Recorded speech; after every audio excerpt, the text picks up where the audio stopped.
Guys, just before we get started, if you're loving the podcast, can you please go leave us a 5-star review on Spotify, and please make sure that you subscribe on whatever channel that you listen to us on. It helps us out dramatically. You know, obviously our podcast listeners are one thing, but for me, taking it a step further, that 250,000 people in our Facebook group who genuinely want to be better at money, and I get to be a part of that journey. Like, I cannot tell you how often I cry. Like, I cry probably every second day or so, because the beautiful DMs I get, the messages on Facebook just flood in of like, Victoria, I've been listening to your podcast for 2 years and I'm finally out of personal debt. Or Victoria, like my partner and I are now able to go and do IVF because we had no idea we could access it through super, and this has been a dream of ours, but we've never been able to do it. And, you know, these people check in, I'll be like, oh my God, I'm so excited for you. And then a couple of months later, they'll be like, Victoria, we're pregnant. Like, what a dream. Like, my life is sick. What it really means to live life golden. Yeah, we're golden, baby girl, we're golden. They're about to see us shine, cause we're golden. They can't ever break us down, cause we're golden. They're about to see us glow, cause we're golden. Yeah, we're golden, baby girl, we're golden. They're about to see us shine, cause we're golden. Victoria, welcome to the podcast. Thank you for having me. I'm very excited to be here. As I was saying before, I'm a big admirer. So, obviously, when you enter the podcasting space, you do have a look at who's doing it the best, and obviously, you aspire to create content on that level at some point, right? But as I said, it's been really exciting for me, because being a podcaster, you do look at what other people are doing, and you kind of go, oh, that's great, and I think it is a testament to you know, the content that you're creating. And as I said, you know, I always look up and you're in the top 3 at all times. So you are very kind. I still don't know how we're there. So if this podcast is about how to create a top ranking podcast, it's still beyond me. But I'll try. I think it's a testament to, and you know, we were talking a little bit before, but you know, the need you're filling and what you're doing for people and the impact you're making. And I think more than anything, it shows that you're just able to connect with people, which is, I think, the biggest thing that I'm realizing anyway. So I feel like community is definitely the biggest part of our community. Or community is the biggest part of our podcast, right? Like, everyone will talk about like how to be the best at content, or who has the best segues, or who has the best audio tracks, or like the best producer. And as much as all of those things are super important, I think the one thing for us is making sure our community feels heard and feels like the content was created specifically for them. And I think that that's the one thing that we're really good at.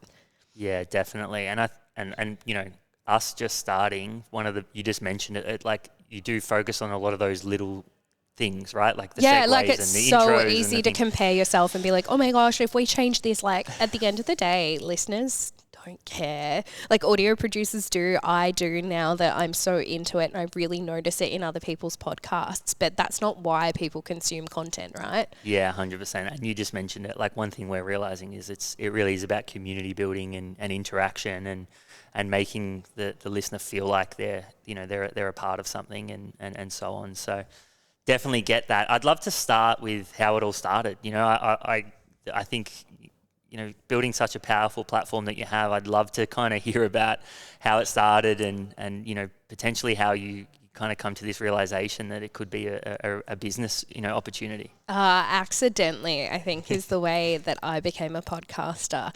So I laugh a lot because, you know, I sit in front of people like you, and you are so creative, and you've created this entire business plan, and you would be horrified to see how I run mine, because I just am so cowboy about it. I'm like, all right, well, let's get them on the pod, or let's do this topic, or whatever it is. And I started my journey way back. It was 3 years ago, and I was working as a financial advisor in a high net wealth space, right? And I wasn't that engaged. I loved the work. I loved talking about money. I love financial advice and the strategy behind it. And that's arguably why I'm in the industry. But I would be very, I guess you could say, I hope none of these clients are listening, but I'd be very disengaged at the meetings. I'd be like, I don't particularly care about making the rich richer. Like, this just doesn't make me that happy. I'd sit down with families that had billions, and the kids would just be so entitled, and I'd just be like, you are not my people. Like, I cannot relate to this. Like, I am earning not much money, but I'm also from a background where wealth wasn't the most important thing. So it was just, to me, very jarring. And as much as I performed very well well, and the clients would never have known that. I was very much like, this is not my niche. Like, I don't get it. So I started trying to work out how I would engage young women and young millennials in financial advice, because that's the type of client I wanted. But arguably, these types of people can't afford advice, right? Like, advice is very expensive and it is very out of a lot of people's budgets.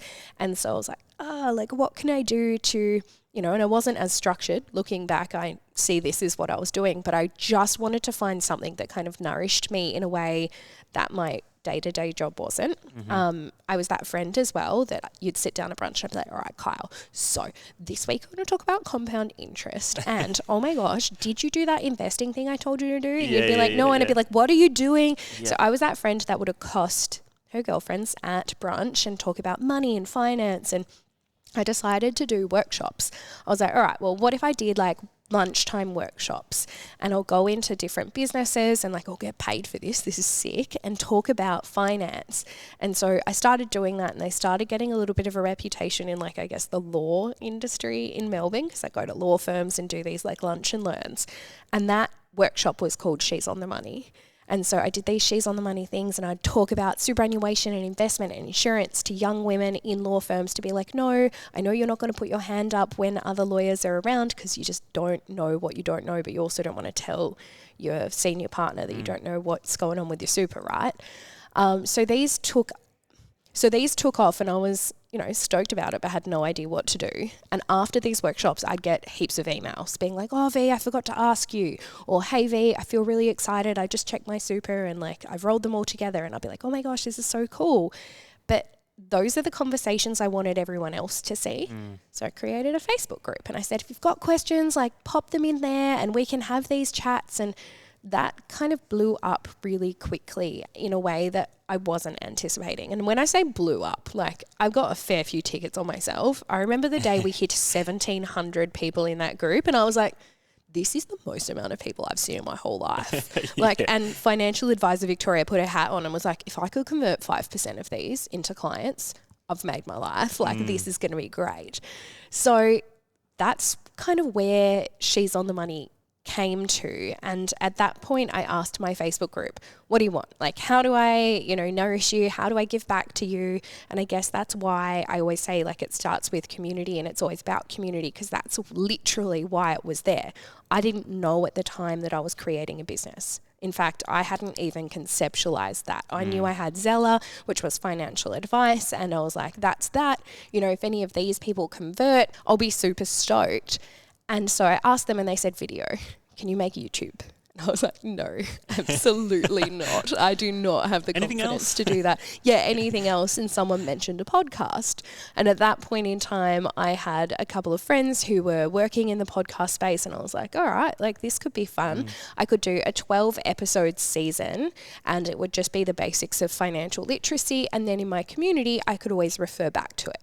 So I was really happy to pay for that, because at the time I was like, this isn't really a business, but it's something I want to do. And I'm in the very grateful position where I could afford to pay for a producer, and I could afford to have these things done, because I had no idea about audio editing. And so we did all of those 12 episodes, and I guess one thing just led to another, and it literally blew up. And we're now, 350-ish episodes in, and consistently the number one business podcast in the country, with about 1.6 million listeners now every month, which is, to me, insane, because like I've never even seen that many people in a spot. And I remember talking about that 1,700. Like, to me, that's so pivotal in my mind. 1,700 people in a group, and that's now 250,000.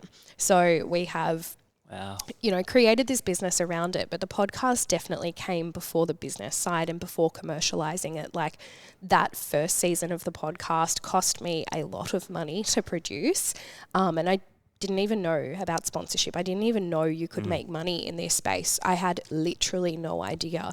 And it was only when I started going, wow, you guys really want a second season. But in my head, I thought, well, done. Like, I didn't know there was more money conversation to be had. So obviously looked at it, organised it, got it done. And now we're here, and She's on the Money has an entire team of people. Like, I employ someone specifically to look after a Facebook group, because there's 250,000 people that have questions. and there's 250,000 people that need to be nurtured and looked after, because at the crux of it, they're the most important thing to me. And every question that we ask, whether it's content or a sponsor or what we're going to do next, or should I write a book or should I do this, it always goes back to how does that benefit my community and would they want that? And very often I'll pop into that Facebook group and be like, hey guys, if I wrote a book, would you read it? And they're like, yes or no or whatever it is. And I guess that's a very big part, like feedback and live feedback and just asking them what they want next has been a really big part of how we've grown. Yeah, wow. How much do you attest to the success that you had in the early days and then continued on to really serving an unmet need, because it's really interesting that you say that, where you're like, you talked about your job and you kind of had these feelings and so on, because like I've got the same story. Looking back, it's so clear, right? Yeah. In the time, I thought I was crazy and I thought I was just like, lashing out in a way and doing some content because I was bored, or I don't know what I was doing at the time. I think a lot of people give me a lot of credit that I don't deserve for being very business-minded and entrepreneurial and so intelligent. I'm like, oh no, this is because I was bored and kind of interested. Yeah, but I also think it's like, you had a deep passion for that thing that you were working on. And I feel like that often can get lost in the weeds with like business talk and stuff like that. It's like often if you find something that you're passionate enough about, the rest will be history. And because it's so true, right? It is so true. And I guess my history as a financial advisor is relatively short-lived, right? I think I've only been in the industry for 7 years. Prior to that, I actually worked in organizational psychology. So my background, like my educational background, was psychology, and then I did an MBA, and then after that, I went into finance because I didn't know what I wanted to do, but I did know I wanted to help people and I wanted to impact people, and I guess underlyingly, always putting people in a better position, even to my own detriment sometimes, has been ingrained in who I am and what I want to do. And I think that I've always followed that if you do the right thing, like good things happen, right? And like my parents have always been so supportive of me. They've always been like, it doesn't matter what you do as long as you're happy and as long as you're having a good impact on others. Like we couldn't care less. And I think I've always just chased having an impact and making other people feel better. And psychology, I felt like I ended up hitting a wall because I started being asked questions because the type of psychology I was in was called organizational psychology. And that's essentially the science of people at work. And I was working in culture and engagement and how to engage employees, and I'd go to these sessions and I was like this baby green like child essentially asking executives like, sir, why aren't you engaged anymore? I saw your results and whatever. And he'd be like, oh, Victoria, I don't care, but my wife's pregnant, we've got a mortgage and we didn't plan the pregnancy, and it's all very exciting, but I just don't know how we're going to afford it. And I would like shut off and be like, sir, you are in your 40s. I have no idea how to help you. Like you're the one that's meant to have it together. Like stop. So I think that I started looking into finance because as my blinkers were pulled back in a way, I realized that the older you get doesn't mean that you know what you're doing. And I always had this idea, especially because I was working in corporate, right? Like I was working for a Big Four, so exciting. Like that's the creme de la creme of what I wanted to do. And I just assumed all of the senior consultants had it together. And the more I learned, the more I was like, oh, I do not want to end up here. What do you mean you're in personal debt? Or what do you mean this, that, or the other? And so that's where my love of finance came from. And it's not really that I love finance.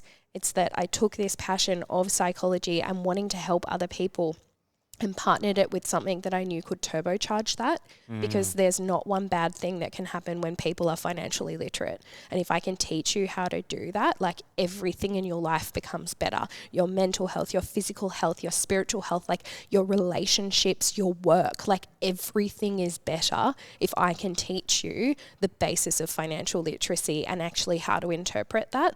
Because I think a lot of people go, well, financial literacy is understanding how to use a bank account and how to do a budget. And I'm like, it's not.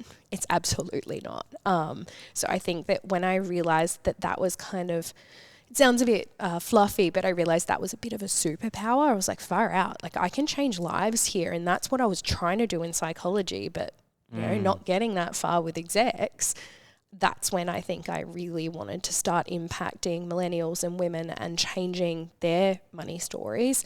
And that's what drives me. Like the idea that there are, you know, obviously our podcast listeners are one thing, but for me, taking it a step further, that 250,000 people in our Facebook group who genuinely want to be better at money, and I get to be a part of that journey. Like, I cannot tell you how often I cry. Like, I cry probably every second day or so, because the beautiful DMs I get, the messages on Facebook just flood in of like, Victoria, I've been listening to your podcast for 2 years and I'm finally out of personal debt. Or Victoria, like my partner and I are now able to go and do IVF because we had no idea we could access it through super, and this has been a dream of ours, but we've never been able to do it. And, you know, these people check in, I'll be like, oh my God, I'm so excited for you. And then a couple of months later, they'll be like, Victoria, we're pregnant. Like, what a dream. Like, my life is sick. Yeah, and I think looking back at kind of something you said earlier around, you know, being in organizational psychology, you would have been getting that feedback in real time and noticing, wow, I'm having the same conversation over and over again. Bland, yes. And then I think, you know, like honestly, like money is one of those. It is. Your understanding your relationship with money is like an absolute superpower. Like what you said is like, even myself for a long time, I reckon up until the age of about 24, 25, until I really started to like want to understand it and, you know, did my research and so on. And it's a continuous journey. It always is. But, you know, it's one of those things that when you can see money for what it truly can do for your life and understand it. And then, like you said, you know, and you would see this more than anyone, is the magic and it can literally change your life. Yeah, and I think that people think that you need more of it to change your life, and that's not the case at all. Like it's so interesting talking about what I'm passionate about. And I was having this conversation this morning with another interview that I did about the difference between equity and equality in a relationship, and should you be paying equal amounts of rent if one earns heaps more. And there's just this ongoing conversation about money and money stories that I go, you really deeply, truly need to understand this, because, you know, whether you are female or male or non-binary, it doesn't matter. But your relationship with money does define how you act around it, whether you want to admit it or not. Like, whether you're evasive of it, that comes from the way you grew up around money. Like, and it could be, you know, you just being a little bit icky about opening the bills or not wanting to pay the bills. Whereas there are other people that couldn't give two flying whatevers about paying bills because it's never been a point of contention for them. Like, money might make some people feel really free and really liberated, and they're like, whatever, it doesn't matter, I'll make more. And there's this trend on TikTok at the moment. They're like, I can save again, but I'll never be in Capri in 21 again. And I'll just be like, wow, like that's a part of their money story, to be able to be so open with their cash. Whereas other people who might have grown up in a world of scarcity, they might have really good paying jobs now, but they're super frugal and they're like, oh, we don't go out for brunch often because like that just gives us the ick. And you just go, how cool is it to start to understand that even about yourself or about your friends? Like I was having a conversation the other day with somebody and they were like, oh, my friend's so stingy. I just don't like going out for coffee with her because like we go out for brunch and she just orders a coffee and I hate it. And I was like, let's reframe this. Like, why do you think that she just orders a coffee? And she's like, oh, I don't know. And I'm like, well, it could be a plethora of things. Like she either is saving for something and she's like really committed to that and we should applaud that. Like that's not annoying. Or it could be the flip side. Like maybe money gives her mad anxiety. Like let's think about this individual. How did they grow up? We like had to think about it. And I was like, yeah, like that makes sense. That's part of it. Do you know what? She probably doesn't even realize she's doing that.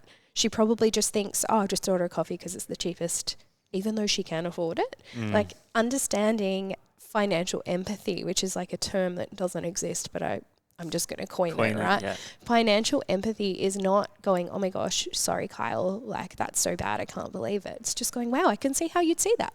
Like I can see how your view on the world would look like that given your experiences, and how much more empowered are we being able to step into your shoes for a second and be like, ugh, that's not stingy. That's an outcome of the way you grew up. That's just you spending money in the way that makes you feel comfortable, because all of us have different comfort levels, instead of like, oh my God, he grew up poor, so he's just like so stingy.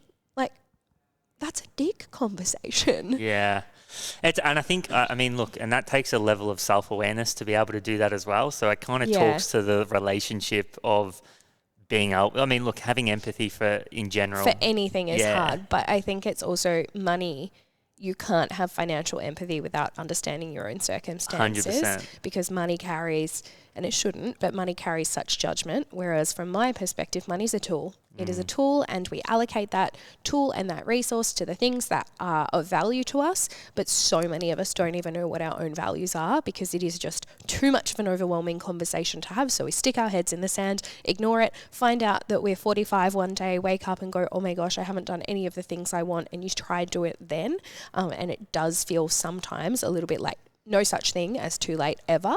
But it's just, the sooner you can pull your head out of the sand and go, why do I feel about money? Or why do I feel like this about money? Or how does this work? Or what does this mean? Or what does this look like? Like the sooner we can better our own situations, but also change the lives of others. You're on a roll at the moment. So I want to kind of, there was a back question that was the last question I was going to ask you, but I'm going to bring it forward because I think you, as I said, you're on a roll. What would you say some of the top 3 misconceptions around money is, or what are, is there anything, is there kind of like is there any tips that you can give to say, people listening? Yeah, more money is not better. So I think that would be my first one. Like, you need to understand every single dollar that comes into your bank account and every single dollar that goes out.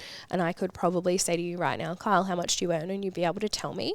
But what you probably couldn't tell me is how much you spend annually and what that number is. And the reason you can't do that is because that's so tightly related to our values and our own system of judgment that, oh no, I don't want to know that. Like, that would mean I did a budget, or that would mean that I actually knew what I did. But like that, those 2 numbers are going to be your most powerful. And working in the space that I work in, I have got clients, and I've told this story before, I think not on a podcast, but at speaking events and stuff. I had or have this client and they have a joint income of about $500,000. They both do really well. One's a barrister, one's like a school teacher, but like very senior. She's like a vice principal. And they have come to me. I've obviously changed the semantics a little bit because if they listen, they would not be impressed with me. But they came to me and they said, like, V, we really need to organise our stuff. Our daughter listens to your podcast. I'm like, mint, like, this is so good. But they're now in a financial situation where you would look at them and be like, rich, great. Their kids went to private school. They have like a fair few kids. They all went to private school. They go to the Hamptons. So like they have been to the Hamptons every second year, obviously COVID pending. And then they would also go on ski holidays. So they're in Australia. That's obviously a really big trip, especially if you fly business class. They don't own property because they were in a lucky position where they moved into a family owned property. And I guess they just spent all their surplus income on cars and boats and lifestyle. And now they're in a position where I have literally sat them down and been like, what type of lifestyle do you want when you retire? And they're in their 50s. So we have about 15, little bit more than 15 years to make this happen. And they have to come up with about $17,000 each and every single month to achieve the goal of retirement. And when I say the goal of retirement, that obviously looks very different to other people. But to contrast that to another client I have, which I inherited from another financial advisor who left the industry, husband and wife, she's never worked. She was a homemaker, brought the kids up. Kids went to public school. He earned about $70,000 a year. He was just in maintenance. He worked in a high-rise building, worked in maintenance, but invested consistently. Like sometimes he wasn't able to afford it. Sometimes he had some bonuses and he chucked it in. He's going to retire more wealthy than my other clients who are now at 50 having to sacrifice $17,500 a month and come up with that. Like this other couple that I have had to restructure, we've sold cars, we've sold boats, we've cut down the family holidays. Like they obviously have a very high income. So a lot of people will be like, oh my God, they're so lucky. They must have everything.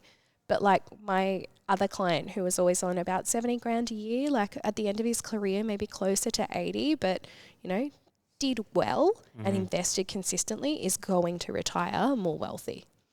Like because of his consistency and because of his ability to manage money. And this other couple that you look at and go, wow, their lifestyle's so luxe and this and that and the other, like their retirement position, like they're happy with it. is it what they wanted? No. Like, it's crazy to think that this other couple, 70 grand a year, he's retiring, they own 2 houses outright now. They actually don't know what to do with their pension. I'm like, oh, when you retire, you're going to have about this much. Like, I think I calculated it to be about like $88,000 a year coming in from their super and from their investments. And they're like, oh, Victoria, we don't need that much. And I was like, okay, but like legally you have to take that. So, we can talk about it later, but this will be your income. And they're like, oh, we just don't need it.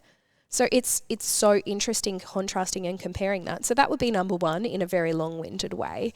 The second is really about yourself and defining yourself. And I think that one of the biggest misconceptions around money is actually that, and whether this is a misconception or not, I've decided I get to choose. Yeah. It's actually tying your self-worth to your income. And then that makes it harder to have conversations around money and make financial decisions because you so closely relate your income to your ability to be successful or your ability as a person or how good of a person you are. And I saw this the other day when I was talking to someone from my community. I ran into them at the supermarket, which I do all the time. I love it. It is literally my favorite thing ever. Yeah. Like, that sounds so lame, but when people I listen to your podcast, I'm like, do you actually? It's one of those things, and sorry to jump in, but it's one of those things that I noticed too. Like, we've recently started to do really well, and it's like, you go, hang on, those numbers on the screen are actually people. And it's like, wow. And they're at Coles and we're both buying overpriced lettuce. It's so exciting. Or you see them in the snacks aisle, and it's like...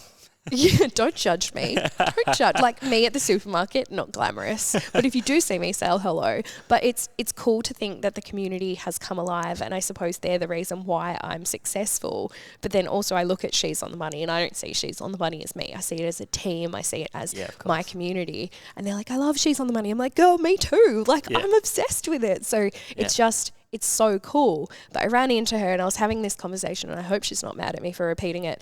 But I said, what do you do? How do you do it? And she's like, oh, I don't earn much money. I'm only a childcare worker. Like, I've only been in it a couple of years. And I was like, what? Like, why is that tied to the way you're having a conversation with me? Like, that's such a special job. Like, what you just told me is like, you're caring, you're nurturing, people trust you with their kids. You clearly got a good police check, because otherwise you wouldn't have your job. You're far more nurturing than I probably would be, and your patience must be astronomical. She was just like, how did you reframe that so quickly? I was like, because what you do has no tie to your income. Like, yes, it does semantically on what you earn and what that enables you to do, but stop thinking that, oh, I only earn $45,000, therefore, like, I'm not as important, or I'm not as good, or I'm not as whatever, because it's insane to think that your personal self-worth would be tied to your ability to generate an income.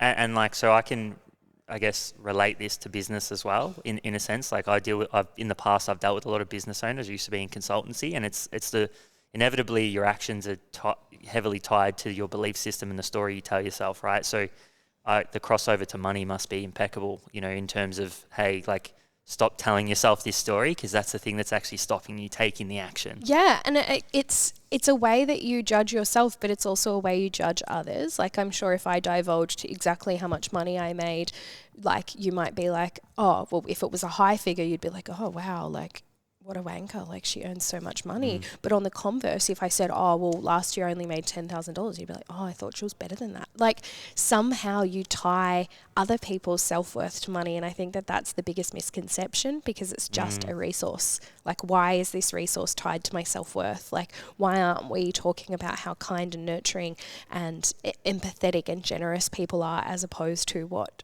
their financial status is? Yeah, like, so and powerful. To me, I think that's a very big misconception, and I want to call it a misconception because I want to break that down, right? Yeah. I want to change that. I want people to not see finance as something that defines others, but rather just like, oh, you've got that resource coming in, how do you allocate it? Like, it's not like we can all have the same money values. Like, you and I could have exactly the same values, but be, worlds apart when it comes to what we actually have. But on the crux of it, like, we're all just people trying to do our best, right?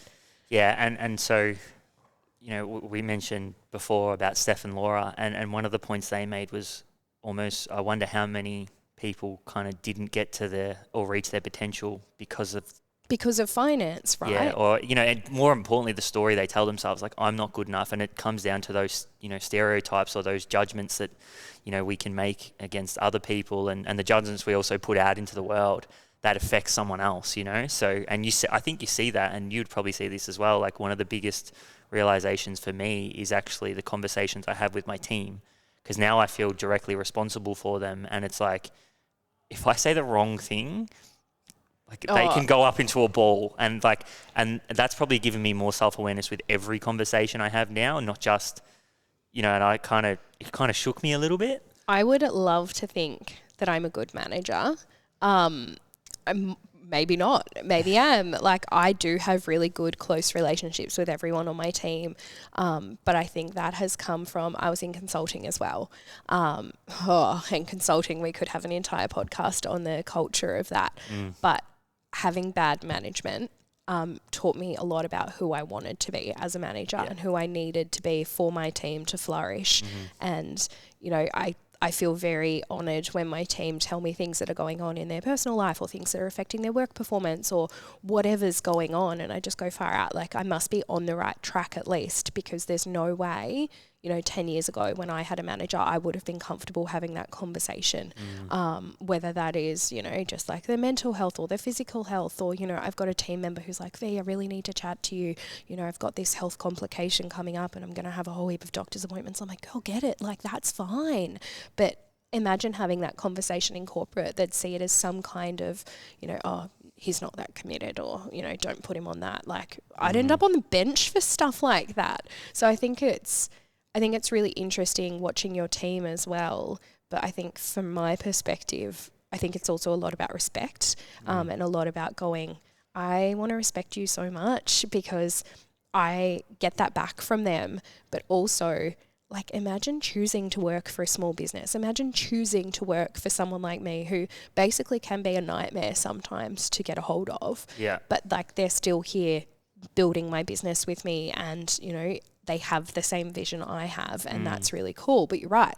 One thing said wrong and they're off in a ball, and they're just, they've taken it to heart. So I think it's made me aware of what I say to them, but vice versa, what I say to myself, because I'm like, oh, like, if I can't say it to myself, why would I say it to anybody else? Yeah. Guys, if you're loving this episode, make sure to take a screenshot, give us a tag, or even take a photo if you're watching it.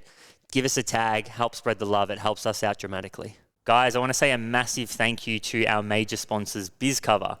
I was driving home the other night and I thought to myself, wow, we have so much stuff in the studio that is extremely valuable, and if anything ever happened to it, I would never be able to forgive myself.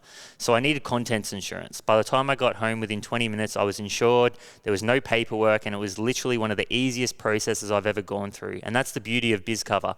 They'll give you the best price. There's no paperwork involved, and it's truly so easy. So whether it's public liability, professional indemnity, or even like me, contents insurance, BizCover's you go to when it comes to getting your company insured and making sure that nothing ever comes to get you in the future. So if you want to get your company insured and check them out, the link to their website is in the show notes. I've been a customer now for 7 years, and it's for good reason. Check them out. This has just popped into my mind, so I hope it doesn't throw you off guard too much. But one of the biggest problems that I think business owners face is it's not, and I'd love to get your opinion on it, because I feel like this is your wheelhouse. The difference in, say, wealth building or understanding money for a person who's in a startup and they've just started a business compared to, say, someone who's in a job. And so, because they're just different circumstances. Yeah, and absolutely. sometimes, there's conversations that I've had previously where it's like, oh, but, my person or my friend who, maybe they've been in a secure job for, 5-6 years. They've just bought their first house, and I've got my business, and I'm not at that level yet. Like, no, how does it's hard, right? Yeah. How does a business owner deal with that? And is there any advice you can give around that? Yes, because I have been in that position for so long.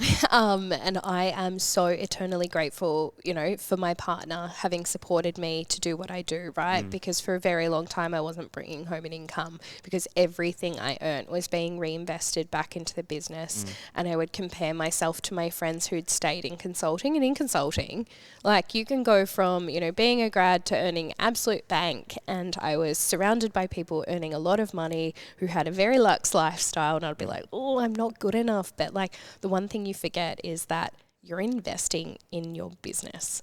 Like they're investing in somebody else's business, and like they leave and they've got nothing to show for it basically, except an income or except, maybe some savings because the income stops. But I think from my perspective, just really trying to put some blinkers on and go, no, this is my race. This is why I'm here.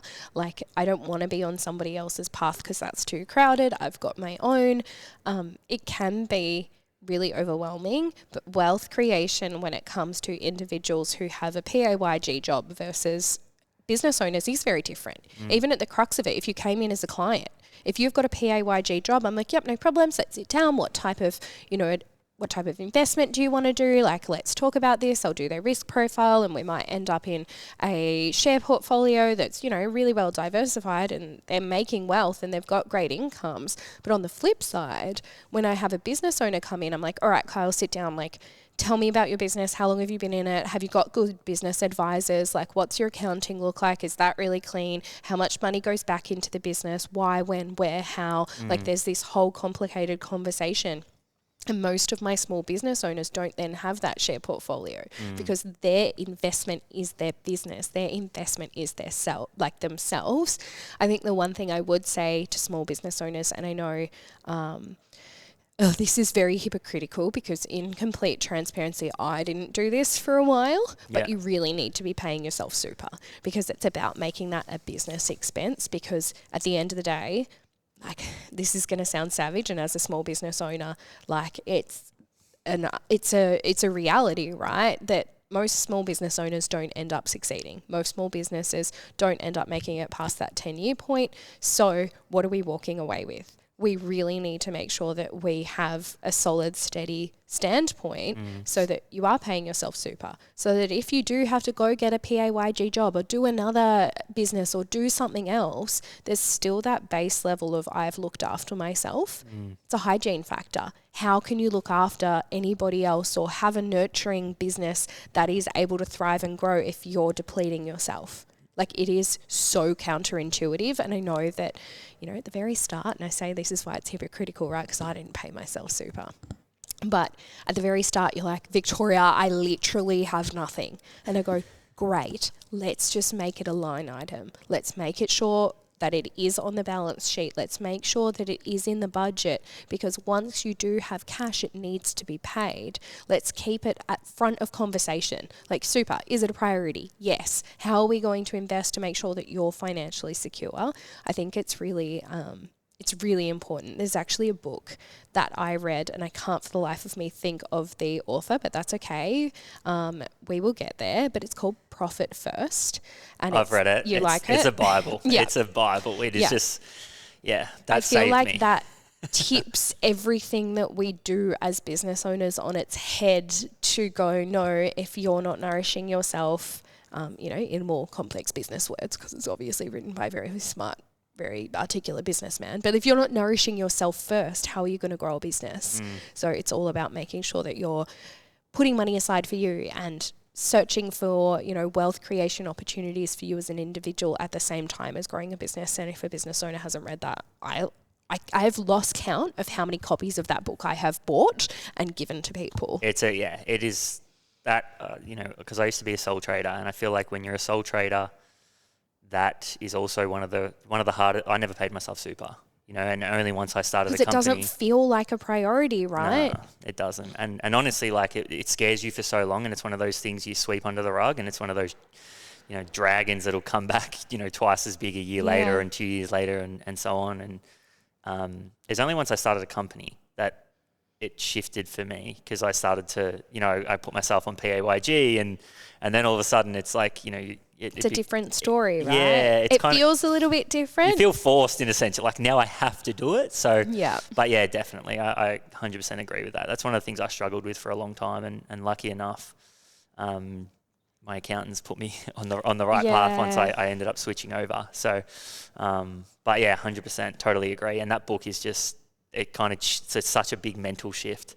It's, when I was reading it, like the first couple of chapters, I was like, this guy's nuts. Like, I don't know why anybody would take this advice. Like, this is terrible. And then by the end of it, I was like in a cult or something. I was like buying multiple copies of it. I'm pretty sure if you walked into my office at the moment, like looked on the bookshelf, there'd be like 3 or 4 copies, because the amount of times I give it to small business owners that come in for advice, it's insane. It's actually insane. I'm like, all right, we'll take this home and read it. They're like, do you want it back? I'm like, nah, babe, got 3 more. Like, it's fine. Keep it. Draw in it. Like, post-it note it. Like, it's such a powerful book. Yeah. So I just want to kind of, we're going to shift back to She's on the Money after this, but just to round that up, it's more about not focusing on what everyone else is doing if you're a business owner. But it sounds so stereotypical to say, like, oh, don't focus on what everyone else is doing. But the more time you spend engaging in somebody else's content, the more energy you're giving it, and the less energy you're giving your own business.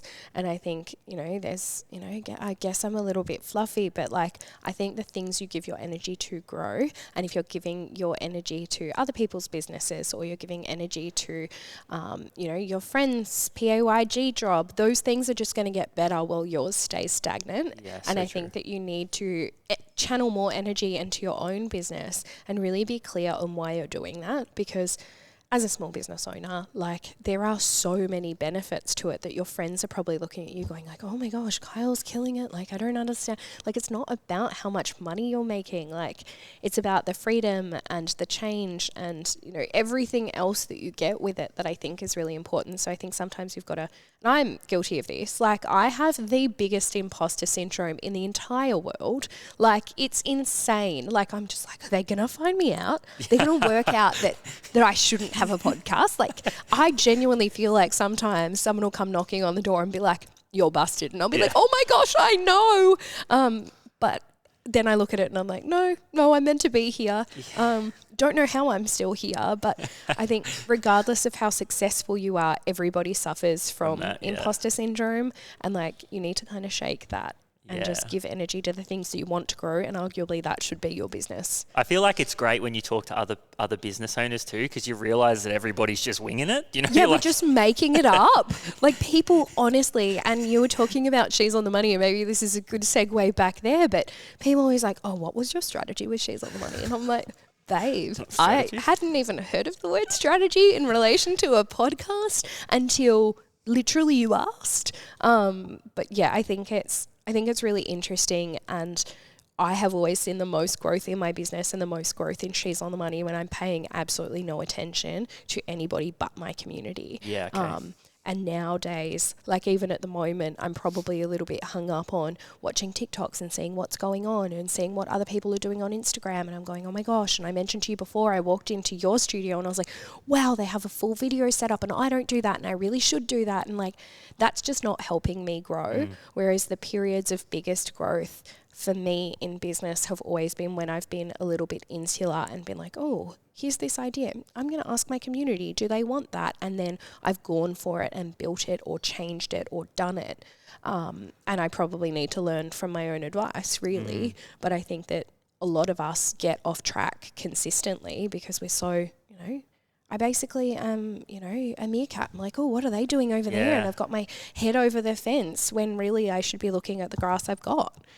Yeah, it's so true. You can definitely get caught up. Like, even everybody does it. It's like we do it all the time. It's like, oh, you know, they've got this great thing going on over there, but then really it's like the proof's in the pudding. Like, well, we just talk to our customers, find out what they want. Yeah, what do you want? Do more of it. Your customers are here for you. And I think that, you know, I got some advice ages ago that it doesn't matter if you're not even reinventing the wheel with your business. It's just going to be the way that you do it. And that's the value that you bring.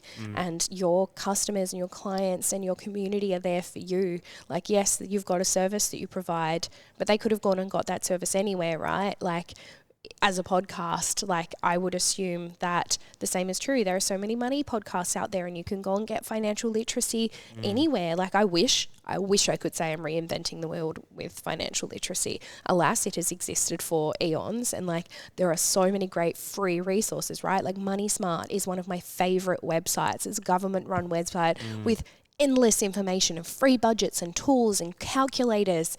And then I've got the audacity to come in and be like, I think I could do this better. That's because my community at the end of the day are here because of the culture and because of me and because of what that is. And it's taken me a long time to realize that. But the more I realize that, the more I'm like, oh my gosh, they just want someone to hold their hand while they're reading that. Yeah. They just want someone to help them through that. Like, we're They just not want someone they reinventing trust, it. right? Yeah, Yeah. exactly. So I think that we need to give ourselves a little bit more credit. So I want to dive into She's on the Money, and I mean, I think it's kind of what you just talked about, and I know you said we're not talking strategies and so on, but what do you think you did really well, right? Like, and what do you think helped accelerate the growth of the podcast? And the business? I didn't have strategy. I think I just had a lot of anxiety. So they're basically the same thing. So for me, I definitely think we were successful because of how much time, energy and effort we put into the content, right? Like, it wasn't an accident that 12 episodes came out perfectly formulated and had this structure, and we consistently gave our community structure. Before, you know, even releasing it, did so much research on how to create audio product and felt so overwhelmed and had no idea, but realized that people do look for consistency in things, right? Like, I come to your podcast because I want to listen to pivotal conversations, whereas if you went off and did something else and went and started giving career advice for PAYG employers, I come and be like, well, this isn't what I came for, right? So I think that giving our community what they're coming for was important, asking them what they wanted, and then being consistent. So like, we did it every single week at the same time each week and made sure that they knew about it. And that was the first 12. And then we went on hiatus for a bit because, to be honest, I had no intention of coming back. But then it just made sense. And when we did come back, it was about consistency. I'm going to give people what they are asking for. So like a consistent episode that had a similar structure every single time. It's like coming home and you know where the couch is, right? Like, you know, at a certain point in that podcast, you're going to hear a money diary, or you're going to hear this question, or this is the structure. So we kept that, and we kept our posting consistency up. So since season 2, we have posted every single week, exactly the same times. The only thing that's changed is our actual structure of the episode. So we used to do everything on a Wednesday episode.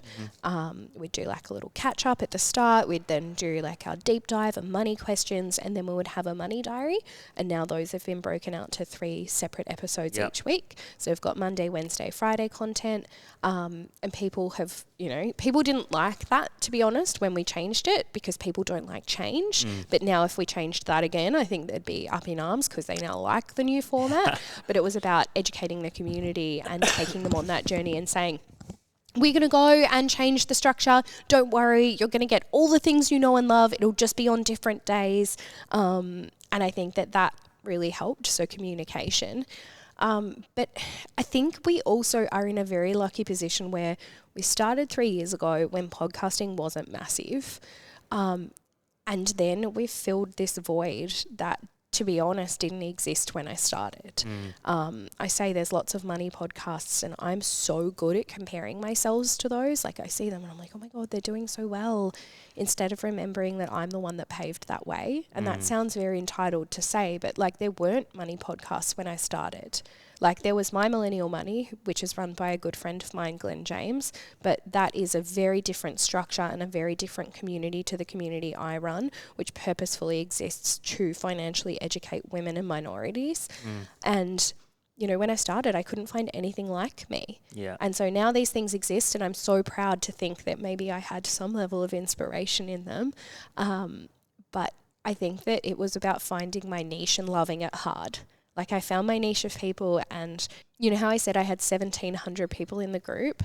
Like, to me, I'd made it. Like, I had made it. Like, 1,700 was so many, and I have tried so hard to make sure that now we have 250,000 people, they still feel that same level of engagement and that same love that I gave those 1,700 people when I was trying to create content for them as I do today.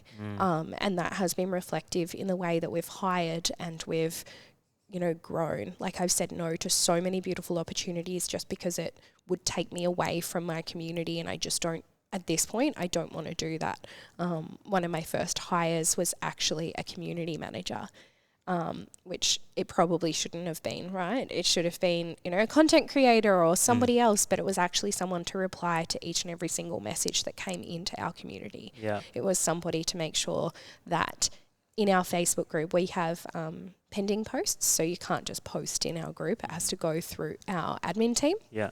And the reason we do that is to keep our community safe, because talking about money with now 250,000 people, the amount of posts I decline because they're like, oh, have you heard of this person to talk about Bitcoin? I'm like, sir, leave.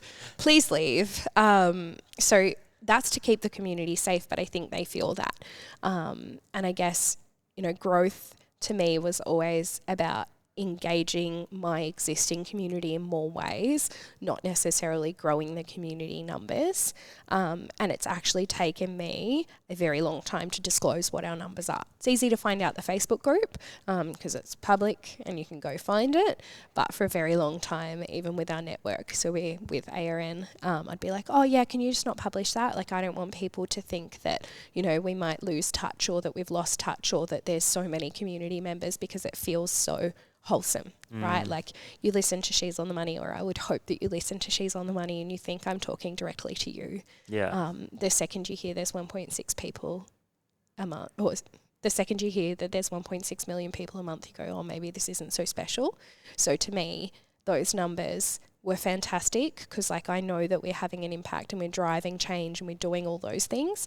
But I'm also like, but what about those 1,700 people that it was all about them? So for me, I think not getting carried away with numbers or trying to be the best, or, you won't hear us going, we're the #1 business podcast. Like, it just gives me the ick. Like, it's just not who I am or what I want to do. Like, I want to meet people in the supermarket who've listened to my podcast and give them a hug and talk about their debt journey and whatever else, because that's why I started. And I hope I never lose that. But I think that those are the things that have really contributed to our success. And yeah, just like, this space is just still really underutilized in a way. So I still think there's so much room for other financial advisors and mortgage brokers and content creators in the finance space to, come in and have an impact. Because as much as they're popping up, I don't see them as a threat. Because at the end of the day, I do what I do because I would love to think that we could financially empower every single millennial. And if someone's on my team with that and they're going to create their own business to do 100%. That, to me, that's sick. I don't see them as competition in a way. Yeah, I think, look, I hope everybody who's listening can kind of learn from the passion that you're bringing to what you do, and how much you care about the people that you are impacting, and focusing on that, because I think that's half the battle, especially in business. And it can start that way, but it can easily take a left-hand turn when you are forced with decisions and stuff like that. Honestly, the business side of things sometimes does my head in. Like, the amount of all-nighters I've pulled because I've needed to do reconciliations or do the business side of things, like, that's the thing that to me can be really dry. But I know if I get those foundational things right, I can thrive and I can be good and I can be the person that my community needs me to be. And it's funny when you ask me questions about this, like, I try so hard to be so professional and so articulate, but like, I always end up going like, oh my God, I love my community and this and that, because genuinely it's what drives me. Like, I'm genuinely so wildly passionate about my community and I'm so proud of them. I'm literally like, you're my children, right? Like, I've got to look after you. And I think that if any other business owner could just see their community or their clients as the people that see them as that trusted advisor, like they're going to be so much more impactful. Like, stop worrying about getting more clients, focus on the ones that you have and you love, because they're the ones that are going to bring in all of those other followers, right? That's how my Facebook group grew. Like, I didn't have 1,700 people that went to my workshops. I had a few hundred people that went, and I used to get messages, "Hey V, I hope you don't mind. I've just added my sister. She didn't go to one of your workshops, but I think that she'd really benefit from this group." And I'd be like, the more the merrier, my friend. So it's interesting to see how organic our growth has been, and our Facebook group is, I guess, a testament to that. Because I still get in there. We have community management who goes through every day and accepts people, but you can see how people are added on Facebook. Yep. So you can see they either like found you via the like homepage, or they searched you, or you can see that they've been added by somebody else. And I would still say that like 60-70% of the people joining our Facebook group were added by somebody else. Yeah, really. So like, to me, that's the coolest part. Like, it means that the people in my community think it's special enough to bring a friend. Like, that's cool, right? Yeah, I think it talks to like what community building actually is, and like there is a difference between, say, content and community. There's a really close relationship, but I think what you're saying, and something you said before as well, which, you know, pricked my ears, was around like familiarity and creating that consistency and you know, people. I feel like the way people interact with brands is not what's the best, but actually who do I trust the most? Yeah. So what's the least disastrous decision right now? Because like, you know, people would come to listen to your content because the reality is they don't have, you know, 8 hours a week to listen to 8 different podcasts. So it's like, well, I'm going to listen to the one that I know what I'm going to get, the one who makes me feel the most special, the one that I trust. And I think that really talks to what you're saying now around, okay, like building community and creating content are not the same thing. They do closely relate, but, you know, and I feel like in media, in order to have a successful business, you do have to have a great community. Yeah. And so what you're saying around nurturing that community and putting them first, you know, is something that a lot of people can learn from if they got that type of business. I think that that's hitting the nail on the head, right? And if you can always put your community or your clients first and always prioritize, well, how can I be a trusted advisor in this space? And that sounds very corporate, but how do I be that person that they want to call? Like, I adore my clients. So I've got clients because I have Zeller Wealth, which is a financial advice practice and mortgage broking firm. But then I've got She's on the Money. But like, I just adore my Zeller clients that I actually work one-on-one with, because they call me for anything. Like, they'll be like, "Oh, V, we're thinking about buying a new car." And I'll be like, "Oh, did you need finance?" They're like, "No, we just thought, what would you buy?" I'll be like, "Why do you want my advice?" But it's about, you know, becoming that trusted advisor. And it doesn't matter what you do, whether it's in media or whether you're an accountant down the road, like, you can become that trusted advisor. So and true. how do you build that rapport with your network that they want to work with you and want their friends to work with you? Like, how many times have you been, you know, an accountant is a really good example. Like, you always ask a mate, like, "Oh, I need a new accountant. Who do you recommend?" And they're like, "Oh my gosh, John's so great. Rah, rah, rah. Go speak to." How do you create those raving fans of yours that are the ones that are going to put you in the best possible position? I can't for the life of me think about what it is, but I think there's this book, and I think it's called like 100 True Super Fans. Yeah. Do you know what I'm True talking fans. about? I think True guess fans, something like that, right? yeah. So it's about creating those 100 true fans, and I read that probably like a year ago, and I was like, was a little bit like impressed with myself, because I was like, I've been doing this already. This is sick. But it did give me a lot of pointers and tips, because it's not about how many people you love, it's about having a small group who are obsessed with you. Yeah, and I so think true. for me, that's She's on the Money, right? Like, I'm obsessed with it. So I want other people who are, and if I create an environment where they think it's become too commercial or it's become not what they love, they'll be like, "Oh yeah, I used to love She's on the Money, but now I listen to XYZ." And like, that's cool, but I've lost my way if that's the conversation that's being had. So I would hope that every single person in that community genuinely feels like I care, because I do. Like, I care so much. Yeah. I think there's a lot of lessons in that, in that little kind of conversation we just had then about community. And the power of community, but also how authentic it has to be. Well, it's interesting because I had this conversation. So I do a lot of business advisory, right? Because I'm obsessed with small business as well. Yeah. And I was talking to someone and they're like, yeah, I just feel really bad like asking for referrals. I was speaking to another financial advisor and I was like, oh, why? And they're like, oh, it just feels like, oh, did I do a good job? Refer me to your mate. And I'm like, yeah, because that feels icky. Yeah. Flip the situation. Like if everything you do is about community and you found a client that you love, how much more engaging is, oh my gosh, Kyle, I have loved giving you financial advice. You're probably one of my favorite clients. Don't tell anyone. But if you've ever got a mate or something that wants to work with a financial advisor, please let me know because I would love to have more clients just like you. You as a client just walk away with an experience where you go, oh my God, my advisor loves me and wants more of me. But I've technically, as a financial advisor, just asked for a referral. You're more likely to give me the referral. But if I'd been like, oh, Kyle, so glad, here's your statement of advice. If you've got any friends that you think would benefit from financial advice, don't forget to refer them. You're going to be like, yeah, cool, thanks, mate. I'll review on Google too, I suppose. It just feels icky. So I think if you can always go back to, like, how do I make my community feel as good as possible? How do I grow that community organically? And how do I frame that? I think you can be so much more powerful because going, Kyle, I want more people just like you. You're going to go, wow, okay. And then next time your mate asks, be like, oh my gosh, Victoria would love you. In fact, she said she wanted more people just like you. Come on down. Like it grows a community in a way where they feel valued. And I think that that's the one thing that people forget with content creation. Doesn't matter how beautiful your content is, does your community feel valued by the content you're putting out? Because you could do an MS Word document and screenshot it and post it on Instagram. And if it was you taking feedback from your community and they felt like that was created just for them, they're going to love it. Whereas you could pay a graphic designer thousands of dollars to do an introductory post and they're like, I don't care.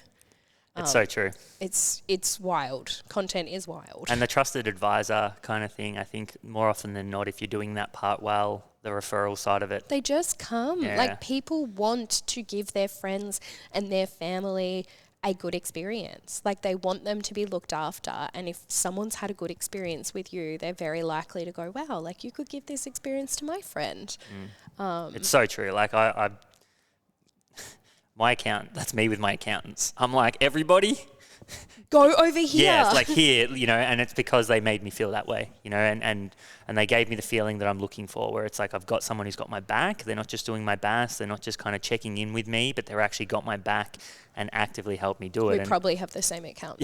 Yeah, probably. But I feel like that's, that's an example of like the trusted advisor and the example of like, I'm like, everybody get here. You know what I mean? Yeah, but it's like, it's that process as well. Like I'm in the middle of planning my wedding at the moment, which is super exciting. But I'm having these conversations with just like wedding suppliers and stuff. But I'm going to my friends and like I've picked my photographer purely because one of my friends was like, oh my gosh, you're going to feel so comfortable with her. She was so beautiful to work with on the day. Yeah. And I was like, that's what I want. That's how I want this to go. And obviously then I checked out her work because like photography is important. But that was not the reason I contacted her. It was because my girlfriend had said that she felt super comfortable with this photographer and felt like she was really heard in the type of photos that she wanted and what she was comfortable with. And I was like, great, like let's book her in. Same goes for my wedding celebrant, right? I've gotten her based on feedback. I didn't like Google, hey, wedding celebrant Melbourne. I literally asked a few friends and was like, oh, have you seen this? And one of my girlfriends is a wedding planner. And I was like, who's the best? Like, what does the best mean? She's like, oh, these guys have really big social media profiles. But if you look at this woman, she's got a good following, but she's so engaging. Like your guests will love her. She does MC stuff on the side. Like she'll get to know you. And I was like, okay, that's what I want. I want to feel like I have a connection. Like I don't 100%. Want, the biggest Instagrammer there. And I think that everyone's the same, right? So like numbers are important because like at the end of the day, everybody, like I think it's the juxtaposition of social media, right? Like everyone wants to know that they are socially validated. And service providers need that as well because I'm going to go find your social media and make sure that I do want to contact you. whether you had 1,000 followers or 100,000 followers doesn't matter. It's actually about social presence and whether the stuff you've put out is nice and kind and doing what I need it to do. But I don't care if you have 100,000 followers or you've got 10. I care more about the person who tells me you're amazing. Yeah, exactly. You know? I just did a check on social media because I think everyone does, and it's basically like a hygiene factor now. I'm so sus on people who don't have any form of social media, and I'm always like, what the hell? My partner has no social media, and I'm like, this is a scam, right? Yeah, 100%. We're going to dive into the last section now, which is quick fire. So I always have to preface this. It's not, you don't have to cap your response or anything like that. Because sometimes absolutely no context. Yeah, but you don't have to cap your response or anything like that, because some people will say 5 words, but that's... No, you're just getting cold, cut, dry. All right, so question number 1 is, what's one piece of advice for your younger self?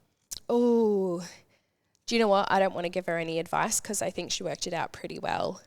Like, I had a lot of stressful times. I had a lot of things that I wish didn't happen, but I think that all of those things have gotten me to here. So I don't want to give her advice because she's pretty egotistical. She wouldn't have listened anyway. It's such a good answer. I think, every single thing you experience shapes you into where you are right now, and you've got to be grateful for that. Because if you're not grateful for that, you're not grateful for where you are right now. So people always ask me that, and I'm like, no, she was kind of stupid sometimes, but I respect her. Past me did some things that current me definitely wouldn't, but she was doing the best she could with the things she had, right? Yeah, amazing. Okay, so what advice would you have for future women in business? Care about your superannuation, obviously, is a big one for me as a financial advisor, but don't doubt yourself. Just stop it. Cut that out. It is serving absolutely nobody. The fact that you want to be in business is putting you ahead of basically everybody because most people aren't going to take that risk, right? It's a massive risk, and if you're willing to take it, you can work it out. I think so many times we think we need to be more educated or different or, have the right relationships before we start or have the right whatever. There are so many things in business you can do today to start. You don't have to quit your job and then work it out. As a business owner yourself, you probably know, so many of it's free. So much of it is free. You can go do your strategy. You can work out what you'd call your business. You can work out what type of services you'd offer and what you would charge for those services, all for free before you've even left your job. You can make a strategy. You can make a plan. And I think so many times people will say things like, oh, one day I want to have my own business. And I'll be like, cool, what is it? And they'll be like, oh, I'll work it out one day. And I'll be like, okay, cool. Why isn't it today? All of that's free. We'll have to go and register it and we'll have to do a website and do all of that stuff. But do your research today and just get it done because I promise you, we're all just out here winging it. We're just making it up. Honestly, sometimes I don't even know how I still have a business. Yeah. But genuinely, no one's smarter than you are. Yeah, and it's so true. I've had businesses for nearly 10 years now, and guess what? I feel like I've only just started to really understand the basics really well. But the reality is, I think that the lesson there is just, hey, get started and get to work, and because you will learn so much. Business is the great teacher of it. I call it the great character builder, because for me, I owe who I am today and who I am in the future to my business, because it just keeps you humble, it keeps you grounded, it teaches you what you need to know. And I look at it and a lot of people are oh my gosh, I could never do what you're doing. And I'm like, I can't even do what I'm doing. So I don't know why you couldn't have a turn. And I think a lot of people look at me as well and go, oh yeah, but you have so much education behind you. None of the stuff I do in business has anything to do with my degrees, I promise. I wish someone had been like, V, don't even bother with that. Because I still have 6 figures of HEX debt, and that's terrifying. And I have no intention of paying that off sooner. Yeah. But none of that stuff I'm using day to day. All of that stuff I have to sit down, and I remember sitting down my accountant and being like, cool, what's a BAS? Can you teach me how to do that? So I think it's, you just learn as you go. Fly by the seat of your pants. It's a great seat to have. It's very great advice. And the next question was actually, I think we've already covered it, so I'm going to skip. What's the most important trait that a founder must have for success, and why? Tenacity. I think you need to be tenacious. Again, I'm a big reader. You're probably picking up this. There is a fantastic book called Grit by Angela good. Duckworth, and I adore that book. But the crux of that book is it's not about being smart or privileged or the best in the room. It's actually about having grit and tenacity, and if you get knocked down, getting back up and always trying and trying again. It's actually about the grit in you that keeps you going, and that's what creates a good, successful business owner. To me, like I would love to think that when people are talking about me, they'll be like, oh, she's tenacious. And that's the thing that was one of the defining characteristics of me, because like I just think that that's what creates success. Like, cool, it didn't work. What are we doing next? Like, not, oh my God, it didn't work. Woe is me. So I would say the most important trait is, grit, or I like the word tenacity a little bit better. It's so true. And I think it ties into what we were talking about before around getting started. Like, I can attest that exact value to me being in business for 10 years. It's not that I was the smartest or I knew what I was doing. It's just that I wouldn't accept no for an answer. And if we got it wrong, I just went. And I think it kind of is just a true testament to what you just said. Exactly. And I think it's interesting because so many people will be like, oh, but it must have been so easy. I'm like, you don't see their background. Like, I have had so many arguments with people over organizing things, or me believing in something that would work and them saying it's not going to work. And I go, cool, well, I'll find someone else to make that happen. And, especially today, as a financial advisor and as a money content creator, you've probably seen in the news that ASIC are really cracking down, and there's a lot of hurdles, and I'm in a very privileged position where I am already licensed. But I feel like having already been licensed, people are like, oh, you must have it so easy. And I'm like, no, because now, because I'm licensed, I need to make sure that every piece of content adheres to that license. And there's this epic oversight that I now need to adhere to that goes beyond. And I was talking to my team this morning because I've got my admin girls doing a lot of admin at the moment, and they're just like, I did not know how hard it was to do your job. And I was like, I know, but we need to get through this because the entire world is shifting and it's for the better. But it's actually insane how much feedback I now need to go through and how many hoops I need to jump to just talk about one particular topic on the podcast. And then you'll pick it up on a Wednesday morning and be done by 10 a.m. and be like, whatever, that was an alright episode, and move on. And I'll be like, cool, that was 8 weeks in the making for feedback and changes and language. And it's actually insane, but I'm not going to give up, because I know that a lot of people in this industry are going to give up because it's too hard to get licensed, or they can't get licensed, or, they just don't want to have that type of responsibility, because it is a responsibility. And I now look at it and I go, well, I'll just stay here and do what I need to do, but it's a lot of work.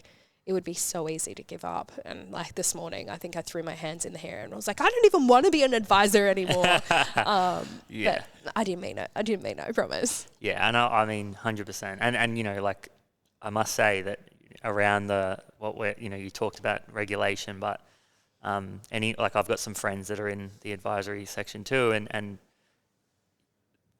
I don't think anyone understands how tough that job has been over the last 10 years, it's in terms actually insane. And I think that's important to say as well. But definitely tenacity is it's everything in this caper. It's getting started. It's just, making sure you keep going and getting beyond that 5-year mark that you talked about it's literally all tenacity. And it's not about expertise. It's not about how good you are at what you do. If you're in it long enough, you'll build the skills, you'll build the knowledge, you'll get there. So I 100% agree with that. It's been my number one characteristic for hiring, and I've never regretted that. So I have a team of people that I would say are all tenacious. They are all diverse and very different, but they all have this level of tenacity that I respect inherently, and it's crazy. But I look at them and I go, yeah, that's why I hired you. I don't care what your skill set is. If you're a kind person and you're willing to get the job done and you're tenacious, I want you on my team, because those are the types of people that just get things done. And I think people are always super interested to hear that, because they're like, oh, wouldn't you hire them because they've had experience in finance? I'm like, no, I can teach them. I don't care. Tenacious people are willing to get the job done. That is the truth if I've ever heard it. Amazing. We're going to wrap it up. I want to say a massive thank you to you for your time. I know, thank you for having me. Honestly, that was amazing. I think the mixture of, the mixture of your journey and the lessons you've learned along the way, as well as some of the sound advice around, misconception around money and so on. That was just an action-packed episode. So super grateful. It was very fun. Thank you for having me. And thanks for leading the way as well, because, as I said, inspired by what you do and it drives me as well. So a massive thank you. That is too kind. Thank you. Johnny boy, thanks for putting the episode together. What a legend. You're amazing. And to our listeners, once again, the support we're getting at the moment is just crazy. So it means the world. And even like Victoria said, it's the people you get to meet as well. So I look forward to meeting a lot more of you. And I really hope you enjoyed the episode. We'll see you next week.